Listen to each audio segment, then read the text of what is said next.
And we're live. Welcome to the CLE chat group. Today is Saturday, May 27th of 2017, and my name is Joshua. I live in Southern California. With us today, we have Steve from Oklahoma, Jeannie from Australia, Eric from Arizona, and from Indiana, we have Christopher and his wife, Lorraine. Now, Christopher, he started Creation Liberty Evangelism, and everyone I just mentioned is a member of that online church.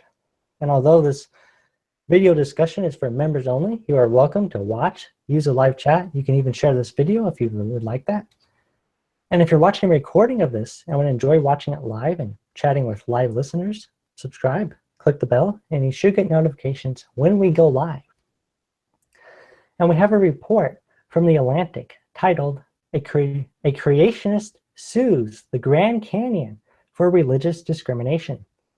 The national park wouldn't let him collect rocks for research, the report says. Okay, so wait. Where is this report coming from? The Atlantic. I mean, the reporters have sense in their head, right? Because they didn't sue the Grand Canyon. They sued the national park or sued the state. You can't sue a rock. Right. I was just thinking the same thing. Yep, he's right. How did the Grand Canyon form is a question so commonly pondered that YouTube is rife with explanations. Go down into the long tail of Grand Canyon videos, and you'll eventually find a two-part, 35-minute lecture by Andrew Snelling. The first sign this isn't a typical geology lecture comes about a minute in, when Snelling proclaims the Grand Canyon does provide a testament to the biblical account of Earth's history. Snelling is a prominent young Earth creationist. For years, he has given lectures, guided biblical-themed Grand Canyon rafting tours, and worked for the nonprofit Answers in Genesis. The CEO of Answers in Genesis, Ken Ham, is also behind the Creation Museum and the Ark Encounter theme park. Young Earth creationism, in contrast to other forms of creationism, specifically holds that the Earth is only thousands of years old. Snelling believes that the Grand Canyon formed after Noah's flood, and he now claims the US government is blocking his research in the canyon because of his religious views. Last week, Snelling sued park administrators and the Department of Interior, which administers the national park programs, because they would not grant him a permit to collect 50 to 60 fist-sized rocks. All research in the national park is restricted, especially if it requires removing material. But the Grand Canyon does host 80 research projects a year, ranging from archaeological digs to trout tracking. Alliance Defending Freedom, a Christian legal advocacy group that filed a lawsuit on behalf of Snelling, alleged discrimination by the park. National Park Service research in Grand Canyon, okay for geologists, but not Christian ones. Read the headlines on their press release. Interior Department and NPS, which stands for National Park Service, spokespeople declined to comment because of the pending litigation. If the permit application hit a nerve, it's because young Earth creationists have a bit of an obsession with the Grand Canyon, where geologists see billions of years of rock layers carved out by a persistent flow of water. Young Earth creationists see sediments laid down in Noah's flood. As the flood receded, they believe water became trapped behind the natural dams until it finally broke through in a catastrophic erosion that carved the Grand Canyon. This is the story told on religious rafting trips organized by companies like Canyon Ministries, for which Snelling also works as a guide. In 2004, a book by the Canyon Ministry founder, Tom Vail, caused a stir when it was sold at the National Park's bookstores. It's all part of an uneasy relationship between the park and young Earth creationists. The park does permit the rafting trips, and it has allowed creationists, including Snelling, according to the lawsuit, to work in the park before. Another prominent young Earth creationist, Steve Austin, took photos of nautiloid fossils in the park and used them to argue that creatures died during the flood. I think the NPS has felt a bit stung by past creationist research in the Grand Canyon, says Steve Newton, who teaches geology at College Marine and serves as the Programs and Policy Director for the National Center for Science Education, a nonprofit that opposes teaching creationism in public schools. Exactly why the park did not grant Snelling's application is, of course, now the subject of a lawsuit. His project did involve collecting a sizable number of rocks, which can invite more scrutiny. In an email to Snelling filed as a part of the lawsuit, a park officer said the project was not granted because the type of rock he wanted to study can also be found outside of the Grand Canyon. The park solicited peer reviews from 3 mainstream geologists. One mentioned the rocks could be found elsewhere. All 3 overwhelmingly denounced the work as not scientifically valid. A criterion the park also uses to evaluate proposals. Snelling, who holds a PhD in geology, did not disclose his answers in Jones's affiliation, nor did he explicitly say he wanted to prove the Grand Canyon is young in his initial permit applications, but the reviewers became aware of his reputation. And geology, as a profession, has struggled with what to do with young Earth creationists, whose beliefs are contradicted by literal monuments. Whose beliefs are contradicted. If creationism is so unscientific, and why should they consider it a threat? They're scared. They're scared that the creationists will prove their evolution theory wrong. They should if they don't think they have anything to worry about, then they should just let the science, whoever wants to do their research and be confident in the fact that they won't uncover anything inconvenient.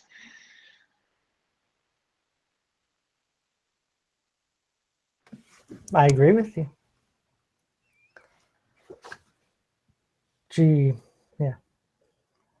Geology, as a profession, has struggled with what to do with young Earth creationists whose beliefs are contradicted by literal mountains of scientific evidence.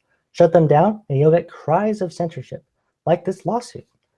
This just so plays into their hands, Newton says about the national park's treatment of Snelling's application. Newton favors letting creationists do their research and then arguing on the merits of their science, but allowing them to present at scientific conferences, others say, is lending creationists legitimacy. That's really a tough question because in science, we want to be the type of community where people can bring about ideas that are controversial, says Stephen Moshier, a geologist at Wheaton, a Christian liberal arts college in Illinois, and a former president of the Affiliation of Christian Geologists. The problem, according to Moshier, who is not a young Earth creationist, is that they want mainstream geologists to be open to new ideas, but it's the young Earth creationists themselves who have proved inflexible in the face of new evidence contradicting their ideas. Often, I read things by young Earth creationists where I think they really ought to know better. Many of them have excellent training in the geosciences, he says. Snelling declined to comment because of the lawsuit. 4 other young Earth creationists who study the Grand Canyon did not respond to requests for comment. That the Grand Canyon is the stage where this conflict now plays out is no coincidence. The Grand Canyon is such a potent example of the power of small changes over time, of what's possible on geological timescales. Look through an introductory geology textbook and any sedimentology textbook, and the Grand Canyon is going to be there in either full color or on the whole page, says Moshier.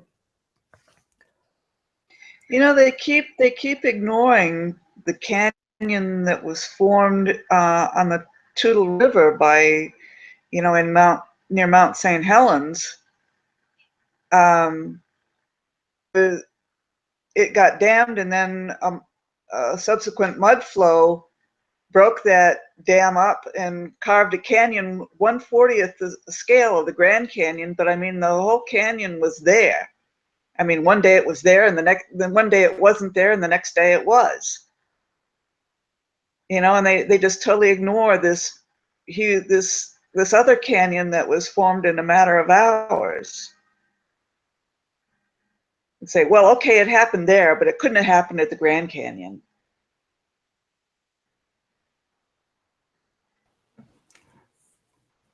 I didn't know about that. So, I'm not saying a whole lot simply because it's look, I've been researching stuff on this for like 15 years, and I just like going over these. Look, it's like they're arguing the same thing, and it's so tiring. And the problem is that, okay, well, you see, I didn't want to get into the scientific stuff because that's not what the article's about at all. They can claim it's about that. That's not what it's about. It's about, does someone have the right to have a religious belief and study what they can observe? And be called okay, a scientist. can I observe this? Well, I mean, even whether they call him a scientist or not, Well, it's actually irrelevant to the article. The article is, can the guy work there and be a Christian? Right? Can the guy work there and not agree with evolution? Like, that's the real question. And so, for example, it's a matter of, how do I state this? Because it's difficult. This almost gets into like a pretzel of philosophy that I just don't feel like unwinding. For example, what the perspective of the evolutionists is, this is scientific fact, what we say. So therefore, Yes. It would be like asking the question, can you have somebody working on staff for like a state park who doesn't believe in the law, right? I don't believe in government law. Well, the government would kick them out because she says you have to follow this law, right? So what the evolutionist has done in absolute arrogance, like just extreme arrogance, assumed that everything they believe is law. All their religious cultic beliefs are the law, and therefore everyone has to follow them. So really it comes down to, this is what the Christian believes about what they are seeing, and does the government have the right to discriminate against that? Well, really not. Okay.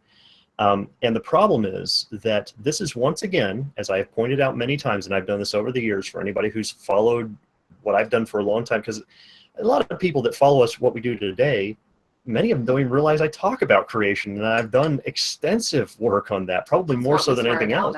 Yeah, I've done more than anything else on that. And what I've tried to state is that what they're doing here, now the ADF does stupid stuff all the time. Just because the ADF he was talking about, that's that organization that they try to defend religious freedoms from Christians and all that stuff, okay? The ADF has done so many stupid things. I mean, the average mainstream churchianity thinks the ADF is above reproach. You've got to be joking. Read the article I did on 501c3, the Devil's Church. Read through that. That'll give you examples of the ADF doing some really stupid stuff. Like it's almost like they're just doing things. Like they're not even thinking about what it is they're doing. Because what all this is going to do, let's say this all plays out and this becomes a grand thing, like the so-called Christians, which are really churchianity, right? They go on the holy righteous march, the crusade. We're going to take this to the Supreme Court. And it goes to the Supreme Court. What's it going to do? It once again puts creation on trial. Yep. But creation is not what needs to be on trial here. Evolution needs to be on trial. Okay? They're the ones that say that life evolved from a rock 4.6 billion years ago. Well, you better have something to back that up. And the problem is that evolution has never been put on trial except for one time And that was at the Scopes monkey trial. And in that, you should see the stupid answers that they gave. And there's a movie that floats around called Inherit the Wind, which is 99% opposite of the truth of the actual trial. And so I would encourage people, if you just type in, what should they type in? Scope? Scopes, yeah, just put a scope, SCOPE, probably you'll find it. You can type in monkey and probably find it. I have something, it's something about, entitled, I forget, it's Inherit the Wind and the Scopes monkey trial, something about that. And I went through like, we have a 3-part teaching on that. I went through extensive detail about that very issue and what it is. In depth. The Grand Canyon, really good. well, the Grand Canyon itself is actually a perplexing mystery, even to evolutionary geologists. If you can, now, if you believe in evolution, well, no, what I'm saying is I don't want to encourage drinking at all, okay? But the average thing that they always say, if you can get an evolutionist after 3 or 4 beers and ask him some of these questions, they'll start to be a little more honest, okay? I'm not endorsing drunkenness. Don't misunderstand what I'm saying. I'm saying this is the type of saying people use for a particular reason. And that's because I've listened to other people who have done drinking, which I am against, Christians drinking alcohol, period. That's a whole different subject, but which I've done teachings on that as well. Just type in alcohol into the search bar at creationliber.com. You can probably type in beer or wine or whatever it is, you'll find it, okay? But you can go into that. That's another topic. However, it's almost like you have to get them loosened up to be able to say, okay, yeah, here's really where we're at. We really don't know these things. And then they'll start admitting it. The Grand Canyon, okay, if you have fast, okay, let's say floods, okay? Floodwaters come rushing in, and you have floodwaters cutting through any kind of geological formation, and they're moving fast, it will make a straight canyon. Now there's also floods that happen very slowly, okay? A slow moving water flood actually ends up, it starts creating crevices in which it'll zigzag or move back and forth, and just what's it, the curvy or serpentine. That's what I'm thinking of, the word serpentine, all right? So it's going to have that serpentine kind of shape. And so a fast moving flood. I just want to know if there's something you want to say it. If not, let me finish. Okay. A fast moving flood will not only do it straight, but it also cuts it very deep. Slow moving ones not only do serpentine, but they also cut it it's very shallow. It doesn't cut in very fast, okay? Because you have to have the fast moving water to do that. Here's the problem with Grand Canyon. It is both deep and serpentine. Now, how did that happen? Because it doesn't even make sense from the perspective. See, and they said, well, you have to add in millions and millions and billions of years. Yes, I know. You have to believe in that. You have to religiously believe in that before you even approach Grand Canyon to come to that conclusion. Because anybody, based on observable evidence of all floods that have ever been observed in the history of mankind, has shown there's 2 types. You either have the zigzag or curvy line ones, the serpentine ones that move slow, or you have the straight, deep ones that move fast. Now, the one that Jeannie mentioned earlier from the Tello River was a fast-moving. It was straight and deep, right? That's the kind of floods that you'll see. And it created a miniature Grand Canyon right there. But the problem is it wasn't moving back and forth, which is what you would typically expect.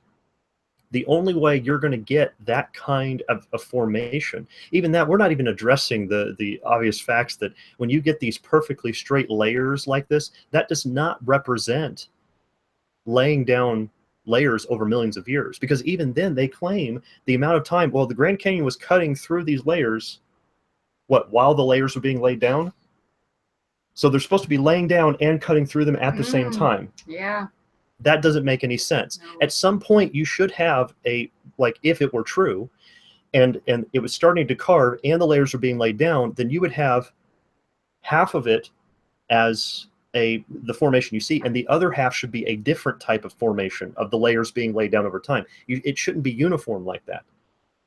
And it still doesn't make sense with the timing that it would cut through them, because what do you have to cut through? Because the layers were supposed to be laid down over time.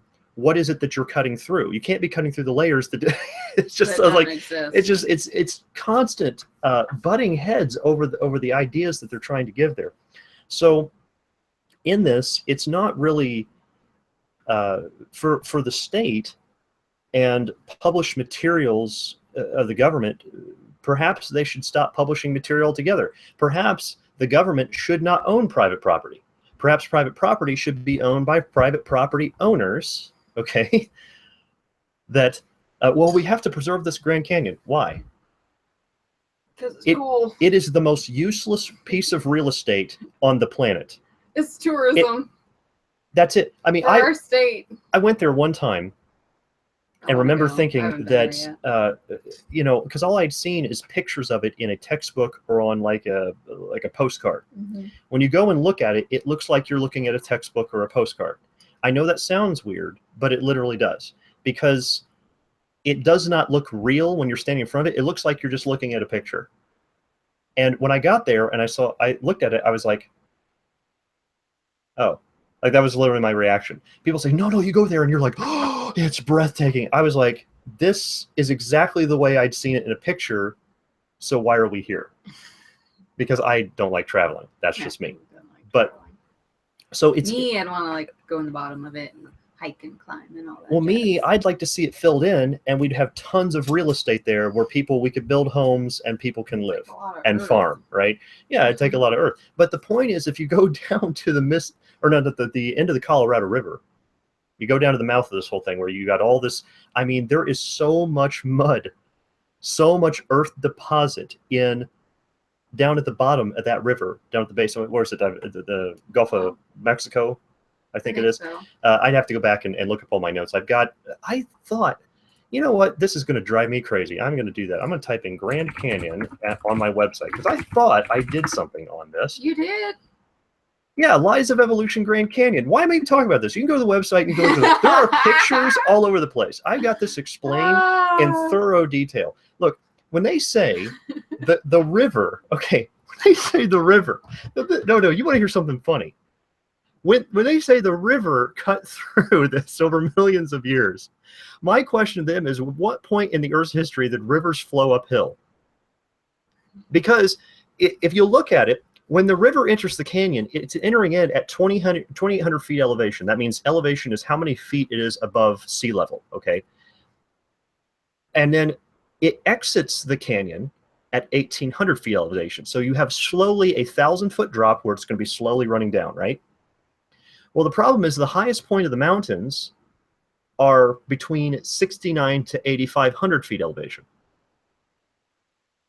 So that means the river had to go uphill and then drop back down in order to cut that canyon through the mountain. So at what point did rivers flow uphill? The government is saying, well, you can't do that because it's not science. So rivers flowing uphill is science. Please explain. I mean, I want to know. Please explain it to me. I'll be open to rivers flowing uphill if an evolutionist has an explanation for that. They don't. There's the problem. I had one guy, one time he tried to tell me that, well, no, a little bit of water got in towards the canyon, and he says, and then it froze, and it split it out a little bit, and then a little more water got in the next season, and then it froze, and it split out. I know, first of all, it's a desert type area, right? It's really hot there. No, number two, if that would happen, then you would see ice erosion. There is no ice erosion. It's Arizona. What is wrong with these people? Like, it's like I'm sorry, I'm getting kind of worked up again, because it's like bringing me back to the discussions I have with these people. There's a reason I stopped talking about this, because they give the same dumb answers to everything. Think they're really intelligent people. There are some evolutionists, very intelligent people, that are just, they give some of the most foolish things that they don't even stop and think. It's very basic stuff here. So well, the Nile anyway, flows backwards, it flows north. I've got pictures. If you go on to just type in Grand Canyon into the search bar at creationliberty.com, go through that. I've got images on there, okay? And actually, you know what? Can I cheat a little bit? Because I can do that, can I? Yeah. You can do that. I can put the screen share on here, and then I can share it, and then I can blow that up, right? And that should do it. You guys should be able to see it. Like on the camera there, I'm showing, this is Teton Dam in Idaho. Engineers at approximately 7:30 a.m., this is June 6, 1976. 7:30 a.m., engineers said, oh, there's a small leak of water coming through the side, because you've got a tiny little dam, and then you've got a little hole where there's water flowing through. And then about 4 to 5 hours later, they could not stop the water. It was just gushing through, causing huge amounts of property damage. This is what it looks like today. This, I mean, huge thing. It looks exactly like Grand Canyon today. The tiny little circle, that's people. Oh. That's a group of people taking a look at it. This is a miniature Grand Canyon right here that was washed out in about 24 hours. Cool. I mean, how do you... let me get the thing back here. Sorry. Now, is that one curvy? Yeah. No, that one's straight because it went through really fast, right? So is the Grand Canyon curvy because of those supposed lakes that used to exist there, and they all slowly drained through? Yeah, there's another thing because I've got more pictures on there. See, that's the one. Yeah. See, I'm not even showing them on there. I'm not going to screen share because I'm not just going to do a teaching on the Grand Canyon right here. I think I've already. Haven't I already? I don't know. Did I do an audio on that? I don't think so. Yeah, I think I did a long time ago. No, I don't remember. I don't remember anyway. You So can go over it again. you go in there. I got pictures on it, and because I borrowed one of the pictures from Walt Brown and his In the Beginning book, which is interesting because I got contacted by his wife. You remember? Well, their secretary. It was his wife. I could tell. She's like, you didn't reference where you got that from, and you should. I think it's bad. You're not doing God's service not to because they want to protect all their copyrights and everything. I said the references there. I had to take a screenshot and send it to her because she didn't even bother to read the references right there. I said, look, if you guys need me to, I'll take it off of there. I will draw a little makeshift one. Like what I would have done is just printed this out and like sketched it, right? Traced it out, sketched it, made my own, colored it in myself, and then put it on there. I said, I'll do that. And then I'll take your guys' book completely off of there, okay? So that way I'm not referencing it at all. I said, if there's a problem, let me know. If not, I'll consider the matter closed, and I've never heard from him again. But, I mean, why would they? Don't they have better things to do with their time anyway? So I'm just, all I'm doing is explaining the fact that there were huge lakes that were, there's called Grand Lake and Hopi Lake that used to be there. And it's simply a breached dam. That's all Grand Canyon is. It's just a breached dam. Kind of unfortunate because that would solve the water issue in the west. Yeah, there would be a huge amount of water. That actually it would provide the U.S. far more water than the Great Lakes, far more. And the Mississippi River Delta. We would get. Okay, the Mississippi River Delta. That is a fast-moving river, right? That has washed out because fast-moving rivers they move a lot more dirt than slow-moving ones, right? Like the Colorado River. Now, the Mississippi River Delta has 150,000 square miles of this, like, okay, it has marshy, yeah, it's like ground. it's the marsh, right? It's called Louisiana. It's what happens over the course of time when long, slow, gradual process creates this giant delta. But when you go to the Colorado River, if you go to Colorado River, okay, and go to the end of it, right there by California, where that is, the delta is only 3,000 square miles, a tiny fraction of the Mississippi River. Where is all the mud that washed out of Grand Canyon? I don't know. See, it's slow, gradual processes like that would cause a massive delta. We should have a delta nearly a quarter to half the size of the United States should be out there. It's a huge amount that should be out there. However, there's only a tiny amount. And that's because it washes out very quickly. It doesn't create a delta. I mean, this is just simple science, right? Well, when it washes out quickly, it's not going to create a delta. But I thought you said it was slow moving. I don't know. Was I confusing in my words? Yes. Okay. I'm sorry if I was confusing my words. My point is that if you do this has been happening for millions of years. Okay. See, like the Mississippi River. The delta would be huge. See, Mississippi Okay. River, they say is not as old as the Colorado River. Well, if the Mississippi all created at the same time. Well, how do they know that? Well, see, we know that. We know that. Yeah. But they don't. So the point is that why is the Mississippi River so massive, but the Colorado River, which has washed out far more dirt, has this tiny little delta that's nothing. It doesn't make any sense. So at least, it makes perfect sense from a biblical view, but not from the evolutionary view. Correct, I agree. And so, again, I mean, and here was the problem. Back when I was doing, I would used to have atheists on our show, and I was inviting people to do that. I was inviting people to talk, any of these atheists, any of them, to talk about evolution. I had one. I tried for, I think, about 1.5 years. I had one person willing to discuss it, and after we discussed it, I never heard from them again. There were things they absolutely could not answer, and I never heard from them again. So this is, I didn't want to get too much into the science part, but I did a little bit. But, well, I'm just touching on it, okay? Anyway, so you guys can go check that out if you want to. There's full big pictures on there for you to look at of all this stuff.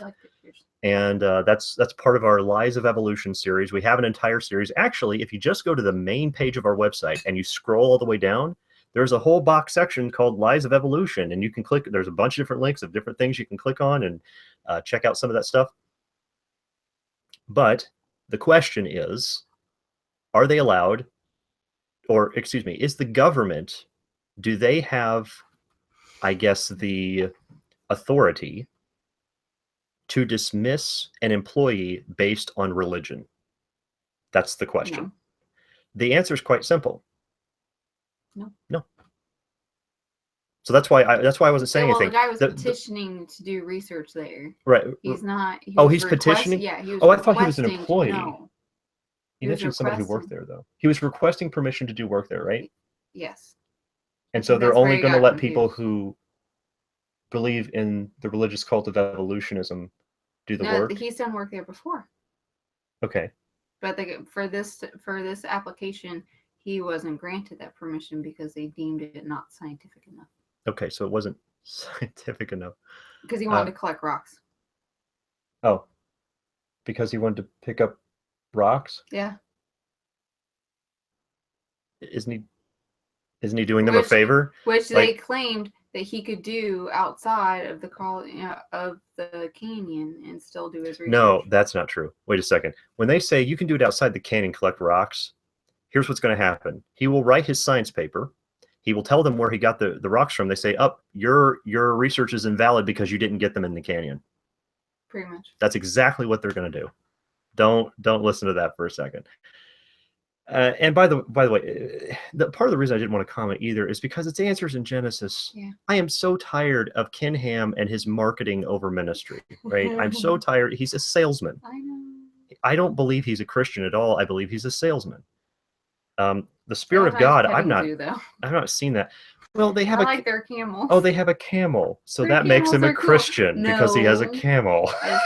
All right. So, well, you know, anyway, the point is that Ken Ham, look, they've done some interesting research. I do confess they've done some interesting research. I don't have any problem with that, with the research. My problem is that Ken Ham has fooled so many people into thinking he and his organization are Christian in any sense. And we've discussed a lot of that over the years, just in our ministry and the teachings I've done. I've discussed that. And I don't really want to say any more about it without getting some, well, because part of the thing, because they were bringing up the stuff about the Ark, right? Yeah. Okay. You guys know that the Ark was not really paid for by donations, right? The Ark was actually that giant boat, the giant, absolutely useless boat they have sitting in the middle of nowhere that's never actually going to see water. I want to know if it would float. And how do I know that? Because God promised he would not flood the world again. So that boat is never going to see water. It's going to see fire, but it will never see water. Anyway, the point, well, God's going to burn everything up. Okay. So the point is, no, going to destroy it. No, I am not threatening Ken Ham. Okay. Lorraine, that's ridiculous. I didn't think you would. You're not an arsonist. No. The point is that Ark was not paid for by donations. It was paid for by the taxpayers of Kentucky. I would have to go in. I wondered if I have that. Should I even talk about that? Do you guys? Talk about what? I've got my folder here. Stuff on Ham. Yeah, I know. I've been saving some stuff up, and I've got some folder called Stuff on Ham. I know, because I've been saving stuff up because I eventually may write some stuff on Ken Ham because I want to try to expose what he's doing and show people he's fooling so many people into what he's doing. And there is, it's called tax increment financing. It's something he used in order to get that Ark funded. Okay, and what they've done is the, how do I describe this in simple terms? It's kind of like the state taking a bet on a tourist attraction. And what they do is they say, okay, we will fund you to build your big whatever it is. Let's go see the big thing, because everybody has a, every state's got to have a big thing, a giant ball of yarn, a giant cookie, whatever it is. Somebody's got to have the big thing for everybody to go see. So we're going to fund your big thing to bring in a bunch of people who are going to spend money at the big thing. Right. So hopefully big money at the big thing. And they said, if they spend a lot of money, that boosts our economy, which is theoretically supposed to increase the economic standing in that county, right? Right. So what they do is, unbeknownst to the taxpayers, because the taxpayers did not vote on this, they are paying over the next something like 30 years or something, the debt on that boat. Right. That's what's happening. They're slowly paying the debt on the boat, so that way, while the Ark is bringing in tourists to it. Oh, it's like a bank loan, but by the state. Yes, so it's almost like a gamble by the state, betting that the tourist attraction will be popular enough. Yeah, I know. It's what I call it again. I'll repeat it for you. It's tax increment financing. If you look that up, and what the state's doing, that is what the Ark is actually based on. That's how it got built, because they never did raise the money they need to finish it. They never did. But instead of Ham paying them back. That's right. They made the taxpayers of Kentucky pay them back. So the entire thing, project he was putting up, that was supposedly deemed by God, God had to really say, state, would you so please, look, the Holy Spirit is just broke. So we need your help, state, to pay for this for us. I mean, this is absurd. So we can't afford to do this, so let's get... Like, if you can't afford to do it, then I know. Look, the whole point is that I think it was ICR, Institute for Creation Research, and Ken Ham's Answers in Genesis. All the people they all used to be together in one ministry back in Australia a long time ago, like decades ago. And then they split because Ken Ham wanted to do a bunch of marketing, salesmanship stuff, like all the worldly junk, and ICR didn't. That doesn't make ICR not worldly, because they are worldly in leaven too, so don't be fooled by that. But Ken Ham is even worse. That's the whole point. So I'll be quiet now.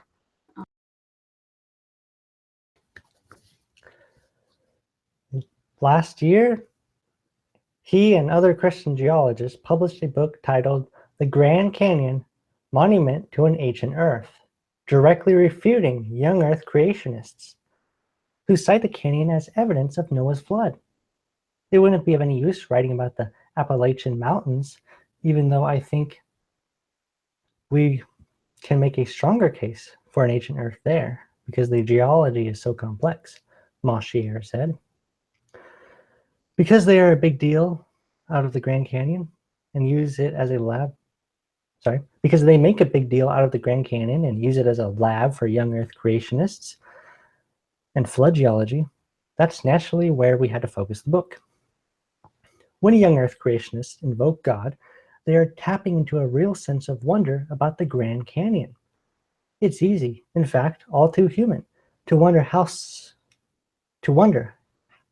so small a river could have carved so vast a chasm. One partial answer is that the Glen Canyon Dam has quelled the spring floods that originally bored through rock. The lazily winding Colorado River that you see today is not the river that formed the Grand Canyon. But also humans are bad at intuiting the consequences of deep time. Once you add enough zeros... That really does describe a lot of how I feel about evolutionary geology, bored by rock.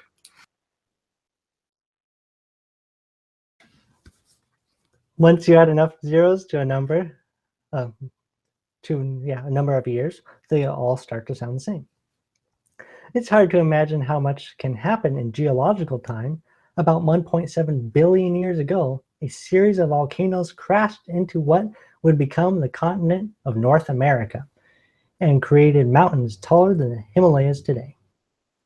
Wait, did they just say volcanoes Yes. crashed into each other? Yes. So now it's not even the continent moving. Yeah, the continent moving and crashing. Now it's a bunch of volcanoes got together and decided to crash. Go surfing.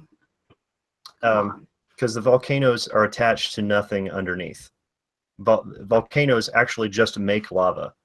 It doesn't come from anywhere because evolution. Those mountains eroded back down to hills to form the rock that now rests at the base of the canyon. Over countless millions of years, a shallow sea expanded and contracted over the area, laying down the sediment that would become the sandstone, shale, and limestone layers. Plate tectonics then pushed those rock layers up and up to become the Colorado Plateau, and finally flowing water carved its way down 1.7 years of rock. Imagine, but there is wonder and grandeur in this imagination too. That's the end of that article. Yeah, but how do they know that that limestone is all the same age as the limestones at the bottom? Oh, according to them, it's not. They can't be, because you have Cretaceous limestone, you have Jurassic limestone, you have Permian limestone. How do you know whether or not it's Permian, Jurassic, or anything? How do you know? Oh, it looks like limestone to me. Well, you have to find out which kind of fossils are in it, and when you ask them what kind of, well, how do you know how old those fossils are? Well, we determine that by which rock layer we find it in. That's exactly how it's done. It's circular reasoning. It's how it's done. I think I have another article called "Lives of Evolution: Rock Layers," and that will actually explain more to you about their. I have all the quotations on there. You can go check it out for yourself.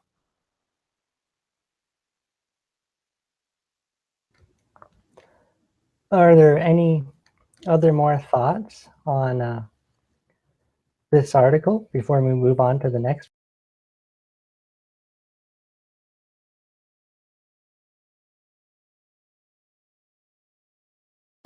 All right, then. A report from the Detroit News titled "Muslim Man Sues Little Caesars Over Halal Pepperoni." And halal, that's I was reading that's basically the equivalent to Judaism's kosher. So it fits the standards of like no pork as Muslims. Halal pepperoni. And then the report says a Muslim man. Is that where that came from? I don't know. A Muslim man is suing Little Caesar Pizza for $100 million after he said he was given and accidentally ate a pizza containing pork pepperoni, despite ordering halal pepperoni. Islamic law prohibits Muslims from eating pork. The class action lawsuit filed in Wayne County Circuit Court on Thursday claims the restaurant violated Michigan State Law 750.297F, which is referred to as the Wayne County Halal and Kosher Anti-Fraud and Truth in Labeling Ordinance. They have no regard for people's religious beliefs, said attorney Majad Moni, representing plaintiff Muhammad Fazil. I know they have no regard. American law does it say that corporations are to respect religious beliefs? Come on. They have no regard because they don't care. Well, yeah, they're serving pizza. So did he take a picture? Is there evidence? Because I mean, he ate it. Well, it's not that. It's just that. Did he eat the whole pizza? Well, I mean. And how did he find out it was pork? We also have to consider. I mean, in fairness to him, we can't presume that he needs $100 million. It's not about that. No. He's so hurt inside. He is so oppressed by pepperoni that he needs $100 million. And isn't that the correct amount? Isn't that what we should do? That's like if a vegetarian accidentally eating meat and somehow then suing someone else because you accidentally ate it. Well, I mean, if a woman spills hot coffee on herself from McDonald's, she is entitled to at least $500 million. I know. Why? I mean, and even though it says hot coffee on the label. And of course the money, I mean, that most corporations have their own money tree. So all they have to do is go pick it, and it's there for them. It's available for them. So government, help out this oppressed man. Help out. Where's the social justice warriors when you need them?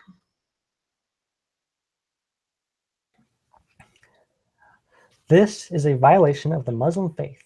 You can't be handing out pork, mislabeling it as halal, and get away with it. This isn't how America operates. A billion-dollar corporation can't get away with it. Named as defendant. Maybe they're like, this isn't how America operates. So maybe that's why they're attempting to initiate Sharia law in America, is because they want to make sure that anybody can get $100 million when they get pepperoni. That was the whole point. That was the whole purpose. Conspiracy. He said he's mislabeling pork as halal. Did I hear that correctly? And what does halal mean? Because I missed that. Mislabeling it as halal and get away with it, right? Oh, sorry. You can't be handing out pork, mislabeling it as halal. And halal is basically the equivalent to kosher, so it's no pork.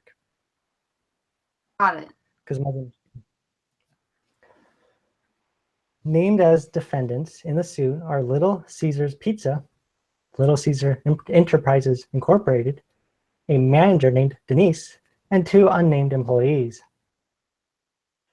Bazzi, 32, claims that in 2 separate incidents in March and May, he received pizzas with pork pepperoni when he had ordered halal pepperoni.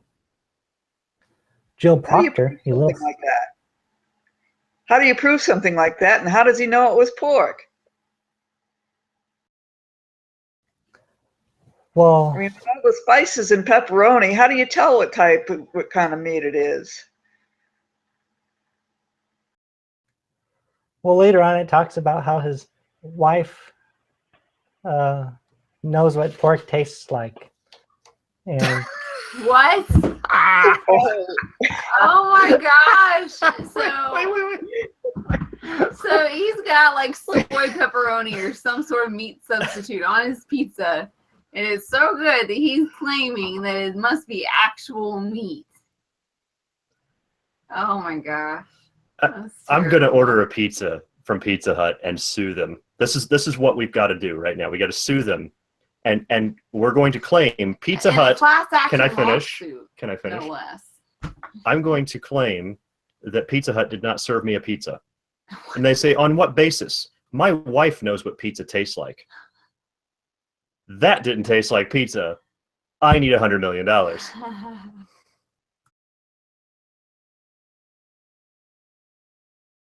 Yeah, and I remember that I was reading that a lot. Well, let's actually address this in somewhat seriousness. Okay, let's say now what was the name? What was the chain that you said was serving Little this? Caesars. Little Caesars. Okay, so Little Caesars Pizza that serves probably the junkiest and the worst possible pizza that you could eat on the planet. Of course, these people probably not even having $100 million to their name in the business period. It's Little Caesars is probably not even worth $100 million. It's amazing to most people that chain is still in existence. It is amazing. So they're still in existence. Well, they've had to attach themselves to other stores and like suck the lifeblood out of them to try to stay alive because their food is not food. So if you can stop and consider their food's not food, the pepperoni. Let me finish, please. Okay. If you consider that their food is not food, it's you'd have to stop and consider pepperoni is the least of your problems. Okay, halal, that's the least of your problems because everything else you ate. Oh, what if we went to the ingredients of everything else they ate? Is it even kosher for Muslims to eat from Little Caesars? Period. I mean, that ought to be brought up in the court of law. That could probably get the whole thing wrote out there. We're going to release to you our ingredients. We're going to release to you our ingredients of what we actually make in this pizza, and then you'll find out the entire thing is not even Muslim kosher in the first place. They could probably get the entire court case written off before it even goes to trial. So that's just theoretically, okay? But let's say it's true. Let's say that they did somehow you know, they said, oh yes, we will promise you halal, whatever it is. We're going to promise you that. And they gave him pepperoni instead. Okay.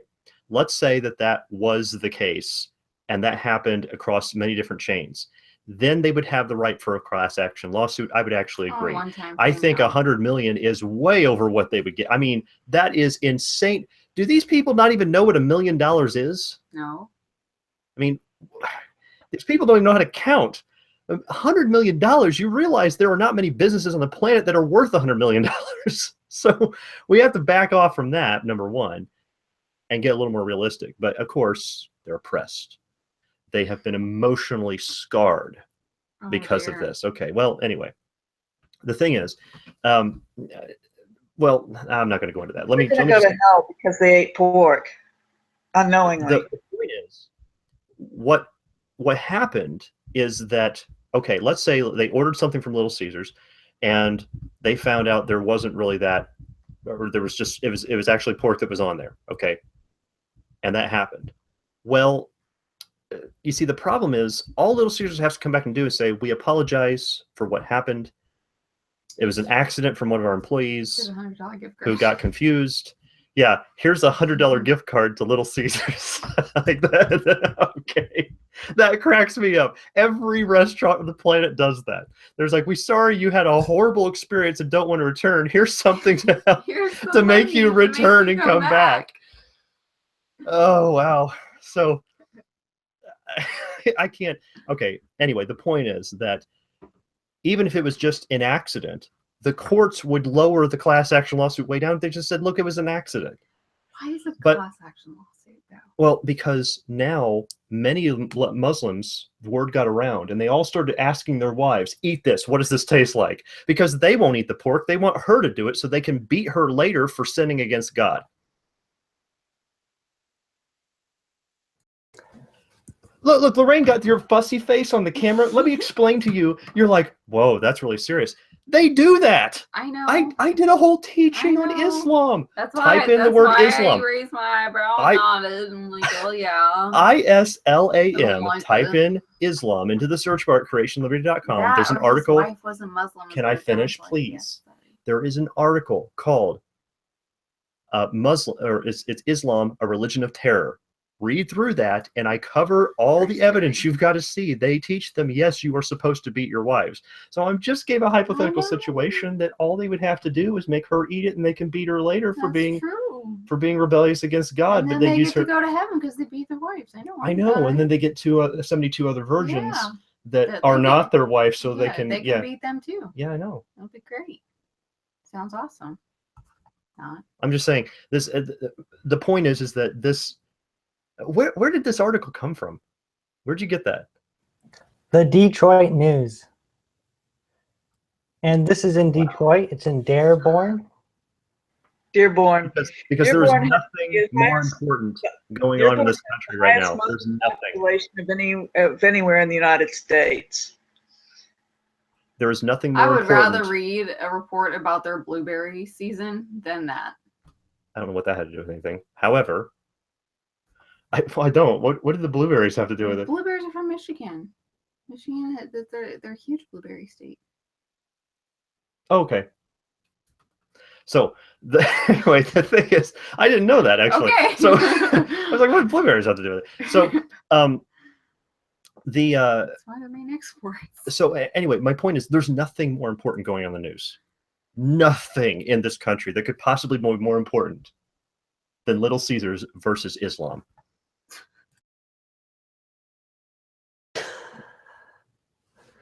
Jill Proctor, a Little Caesars spokeswoman, said the company believes the claim is without merit. Little Caesars cherishes our customers from all religions and cultures, and the communities we serve are very important to us. Notice what they said. Now this cherishes what they said. No, that's not what I'm saying. Okay. Notice how they said this. Now this is perfect PR, but let's logically analyze this PR for a second. Because it says Little Caesars cherishes customers from all religions. Notice it didn't say cherishes people of all religions. It says customers. So that means we only cherish the people who give us money. right? Yes. Is that not so? It's like, I know everybody, this is the standard PR press release they have to, and everybody will accept it, but nobody even stops to think. They're like, we only cherish people of other religions who give us money. If you don't give us money, meh. Yep. Proctor said in a statement, while we cannot comment on pending legislation, Litigation. Thank you. We take this claim very seriously. In the lawsuit, Bazzi said that on March 20, we take this claim very seriously because we don't want to be bombed, basically. Like, they almost like saying, we cherish people of other religions, but most especially Muslims, because they might blow up our stores. And since we're not really worth $100 million as it is, we're kind of in a sticky pickle right now. In the lawsuit, Bazzi said that on March 20, he went to the Little Caesars at 7315 Schaefer, which has a sign in the window advertising that halal pepperoni was served at the location. He alleges that he ordered a large pizza with halal and pepperoni and received a box that was labeled as such. Bazzi said that he and his wife began eating the pizza and realized that they were eating pork pepperoni. Bazzi and his wife became sick to their stomach, said his attorney, Majed. His wife is a Catholic convert to Islam who had eaten pork all her life. Mani said she knows the taste of pork. He was very angry, upset. Mani said his client wondered how many others had unknowingly eaten pork pepperoni from the restaurant. 3 days later, Bazzi filed a police report. Wait. So what we're saying is, okay, this is just insane. I could put turkey pepperoni on that pizza, and that woman would not be able to tell the difference. Okay, and I say that from somebody who I would have Lorraine be my eyewitness testimony, has a very sensitive palate. He does. Okay, now he can tell you the missing ingredient. You should add this and this, and it'll fix it, right? So the thing is, I could do that, number one. Number two, what they did, this is fantastic. They said, we wonder. They don't even know if it's true, but they weren't able to prove it, because until they do, like, I guess, DNA testing on the pepperoni to find out, is there any chromosome count left, we can actually determine what animal this was. After they would have to go through that first. Even if they did that, then they would say, I wonder how many other people did. So what they would do is say, hey, y'all, anybody else think they're eating pork? And they say, you know what? I do. And that's where they come up with the $100 million class action lawsuit, is because a bunch of people say, hey, do you think you've been eating pork from Little Caesars? And when you didn't want it, write us or call us and let us know. That's actually how they collect this data from law offices. They have to go fishing, and they'll start a website, right? Typically it's a website, and they'll say, if you had this problem, go to this website and register. And they find out how many people registered, and all they're doing is registering on suspicion.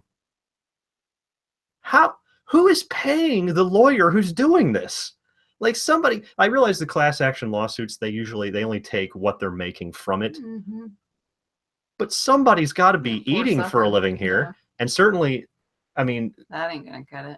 I mean, well, I guess maybe the Muslims are paying them in gift cards to Little Caesars, and that's how they're making their living until they get this lawsuit figured out. Yeah, that's what Lorraine said. They don't care if it's halal or not. Just, give me whatever you have left over, because that's what Little Caesars probably does. 3 days later, Bazzi filed a police report with the Dearborn Police Department, according to the lawsuit. The lawsuit notes Bazzi went back to the restaurant on Wednesday to order another pizza and specifically asked for halal pepperoni. The lawsuit alleges that Bazzi received a pork pepperoni. At the advice of his attorney, Bazzi returned to the restaurant to question the workers and to record the conversation.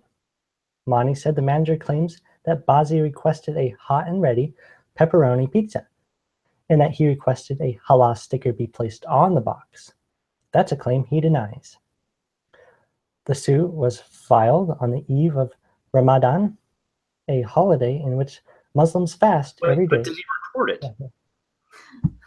Well, you see, they didn't say. The lawyer said you need to record this conversation or record what it is that you're ordering, and like he's supposed to get documented evidence. Okay, after. like you want hidden camera. At the very least, have an audio recording that's playing the whole time. All right, you need to play when you're ordering it. Sit in the restaurant, order it, keep the audio recording playing the whole time, so that way that all the evidence can be handed over to, you know, not just the judge, but if it goes to trial, to the jury, so they can listen to it too. Because if he recorded that and that happened, I actually would say, yeah, you guys have a reason to sue them. Because what you're doing is you're ordering something that they're not giving you, and that can be when it comes to food, that's a very serious matter. I agree. But it didn't say if he actually recorded it. He just said they denied on the box so he could eat pork, and now he's trying to get money. Oh no. That could have been it. That is one possibility. I'll grant you that. But it also could have been that he wanted to try to trick them. Maybe he did come there and said, "I want a hot and ready pepperoni," and put a halal sticker on it. And then he did, and they say, "Hey, this isn't halal." He may have just done that to try to trick them. They said this is what actually happened. So really, at this point, it sounds like the whole thing is a he said, she said. Yeah, it's going to get thrown out. Yeah. A holiday in which Muslims fast every day from dawn to sunset for 30 days. Malmi said that his client was concerned that other Muslims may order a pizza to break their fasts. Mani said since filing the suit, he's heard from another Muslim customer concerned that he may have received... fast? What was that? Break what fast exactly? Oh, it's they have to fast from dawn till dusk during Ramadan. No, because I mean, it's even what it's for a month. What they're doing, where they don't eat all day and they have dinner. Yeah, but they eat at night, like it's pointless. I do that a lot of days anyway. I'll just work and then I'll eat in the evening. We haven't had dinner yet. I don't even call that fasting. I just call that I just haven't eaten anything because I was busy. So, I mean, when they call that fasting, I think that's stupid. And on top of that, because I was sitting there thinking, if they actually fasted, if they ever fasted for an actual substantial amount of time, pizza is not what you want. No. You won't even crave it. You'll be like, give me fruit. Give me something like that, right? Applesauce. Yeah, applesauce. These people were unknowingly assaulted, he said. None of these employees seem to care. And that's the end of the article. Well, I mean, none of the employees seem to care, probably because I'm wondering. Now, I'm not saying this is the case, and maybe look, here's you guys, you know, I know there's a lot of people that find these type of videos like they're getting more popular and all that. Why some of these videos are actually getting more popular than my teachings. And that's because I don't do current events, really, in most instances. And the reason I don't, and let me explain one of the reasons I don't.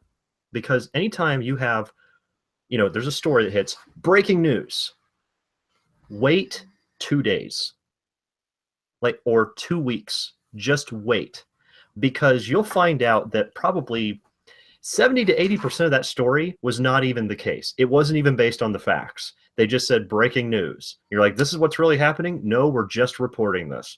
That's basically what's going on. So if you'll just be patient, there's everybody that's just like, oh, wow, that breaking news. And the next day, oh, there's more breaking news. Give me more. Just wait. The problem is that a lot of the reason these things get blown out of proportion all the time is because people are not waiting for the facts to come in. They just want the story as soon as it appears. Somebody made this claim. Riot! Wait, stop.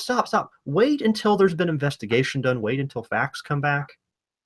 And then we can analyze the facts, and you'll find out. Go look at anything that's happened historically over the past year, and you'll find out that 2 weeks later, after the fact, you found out all sorts of things that brought into huge question what everybody claimed was going on.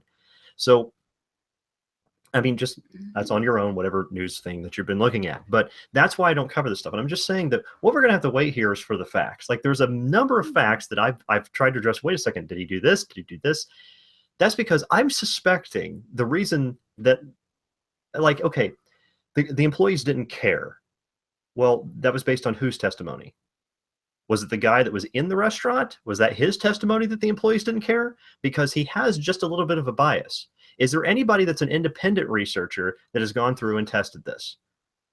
Because this kind of thing, I mean, it seems like, okay, the lawyer said, you need to go get evidence of this, because the lawyer at least had enough sense to tell this man, your wife's taste buds is not a legitimate excuse to file a lawsuit against Little Caesars.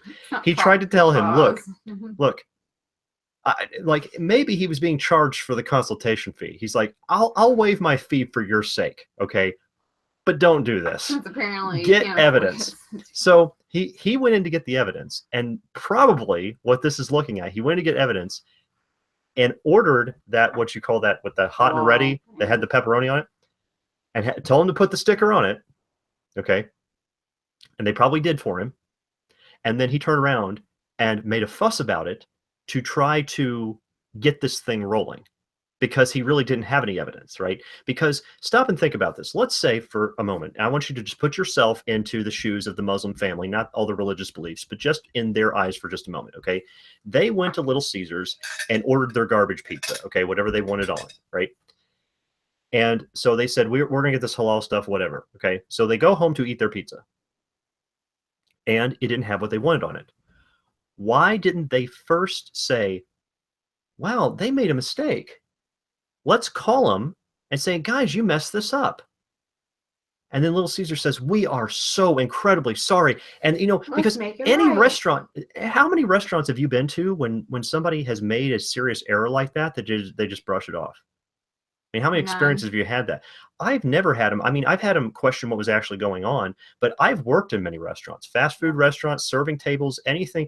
And I can tell you that every single time in all the history of many years I've worked in restaurants, I've never seen an example where somebody just like, oh, we didn't get it right. Who cares? Like that doesn't happen.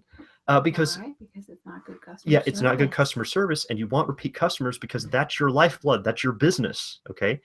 And so, and not to mention, if you serve them the wrong thing, you can violate state laws by that. So they take these matters very seriously. Why didn't they just contact and say, hey, you guys made a mistake on this? Why did they go through, hey, we need to contact a lawyer? Why did they automatically assume this is serial pepperoni sabotage? Why automatically jump to that conclusion? See, and that doesn't even make sense from like, if, for example, if you ordered something you didn't get, like say Lorraine was a vegetarian and we ordered a pizza, not that we ever have, but let's say that we ordered and they brought it to our house or something, or, no, we have ordered pizza in the past, like, and gone and picked it up, but that was forever ago. But anyway, it's very rare we would even do something like that, because most of the time they're so junky, like you don't even want what's on them. No. And so, and we can make better stuff here anyway, which we're going to after this is over. But well, I'm hungry talking about all this. Anyway, the thing is, let's say we went and did that, and Lorraine's a vegetarian, and they put meat on it, and we started to eat it, and Lorraine realized, oh wow, I'm eating meat, or happened to have swallowed it and didn't realize it, or she doesn't even want stuff connected with that. Well, we would have taken it right back and said, you guys, we said no meat on this, and you put meat on it. And my wife's a vegetarian. They would have bent over backwards for us, and we wouldn't have started out assuming, Lorraine's a vegetarian and they sabotaged us. They wanted to shove meat down her. We didn't do that. Okay, so because vegetarians don't exist. Anyway, so the thing is, the assumptions they made there is what's causing me to say something is wrong with the family, and something about this story is really fishy. And I'm just saying that if anybody out there is just super interested in this for whatever reason, I don't know why, you just like, I have got to know what happens with this pepperoni lawsuit. Look, if you right now it's a pepperoni typhoon, okay? And once the typhoon calms down a little bit and the facts come out, you'll start to see that things were a little bit overblown, and you might find there's a few more details. But I would just tell people to wait. Did you want to say something? What? Journalists, Why do you do this? Journalists are you want super Lorraine, desperate to you put something want like this in stop, print. stop. You want to talk over me all the time, and then when I say you want to say something, you're like, you know. Why do you do that? Why? Go ahead. I already did. The floor is yours. I already did. Okay. All right. Okay, that's all. Okay, so thank you, listeners, for tuning into our discussion. If you would like to comment or read comments for this video, click the link in the description, which takes you to our forum. And if you would enjoy talking with us and other Christians, consider joining the CLE forum. Simply make an account and introduce yourself on the Introduce Yourself section so we can know who we're talking with. Have a wonderful day, and Lord willing, we will see you next week.